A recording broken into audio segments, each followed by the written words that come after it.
Piracy on the High Seas, now long thought to be the tale of years past, and the plot of which movies are made. Captain Hook, Long John Silver, and now Pirates of the Caribbean. Witty Jack. The Pirates of the Caribbean represents the romantic Hollywood visions of what piracy is, and piracy is altogether different.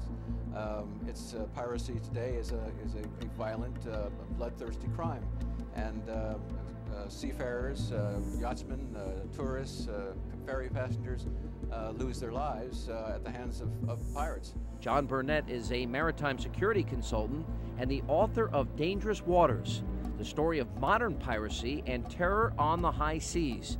Now he came face to face with these killer pirates. There were three of them. There was an older guy, and then there was three younger pirates, all armed and all barefooted.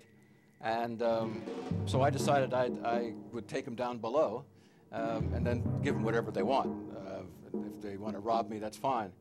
And as soon as I turned, one of the pirates with the butt of his assault rifle smashed me on the back of my head, and I went sprawling and nearly overboard. This is an event that still haunts me today. Burnett feared the worst, but the experienced sailor was lucky and lived to tell his tale. His story is an example of the real-life drama unfolding on the high seas, the emergence of a violent and deadly breed of pirates targeting everything from sailboats to supertankers. It's a narrow stretch of water about 500 miles long between Indonesia, Malaysia, and Singapore. It's called the Strait of Malacca, one of the world's busiest and most important shipping lanes, carrying up to 1/4 of all global commerce. Now, for that reason, it is the epicenter of modern-day piracy and among the most dangerous waters in the world. Piracy is universal. It happens in almost all waters of the world. It's very serious off of Nigeria. It happens off the coast of Somalia, where American cruise ships frequently traverse. It happens off the Malacca Straits. It happens in the Bab el-Mandab, the entrance to the Red Sea and the Suez Canal. And it happens in Iraq quite frequently. In 2005, a French-flagged cruise ship called the Seabourn Sprint was attacked off the Somali coast.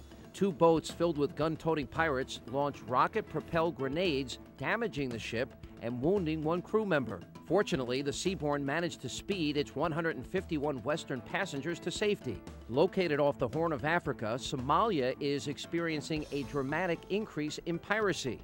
5 attacks since April, sparking fears the major shipping lane is under threat. What's even more concerning is maritime terror. There's ample evidence to suggest that there's a connection between terrorism and maritime piracy. As terrorists learn to be pilots for the attack on 9/11, there's concern that terrorists are learning to be pirates for a significant attack on a maritime target. A worst-case scenario, terrorists hijacking a tanker filled with recycled radioactive waste. Armed Islamic groups could overtake any one of these nuclear vessels, detonating it near our most vital interest. Now, these include strategically important shipping lanes like the Malacca Strait, harbors of major cities, and U.S. military interests like the USS Cole 7 years ago. Merchant shipping is the lowest hanging fruit of world trade, and it's ripe for the plucking. This is the problem that we face with maritime terrorism and with piracy. It's a very easy way of earning a living. Pirates, in fact, know that it's easier to rob a ship and to take down a ship than it is to rob a bank, and that's why piracy is so prevalent. But with no real sophisticated defenses, ships rely on somewhat primitive tactics to deter pirates. These include dummies disguised as humans and high-powered water cannons, although sophisticated vessels arm themselves in anticipation of an attack. Now, according to the International Maritime Bureau, a piracy watchdog group, most attacks go unreported for fear of tying up the ship in long, drawn-out investigations. And in some instances, not only the crew, but the entire ship go missing with no one left to report the crime. Piracy is not relegated to legend, nor is it just a plot for movies. It is real, it is deadly, and it is happening right now.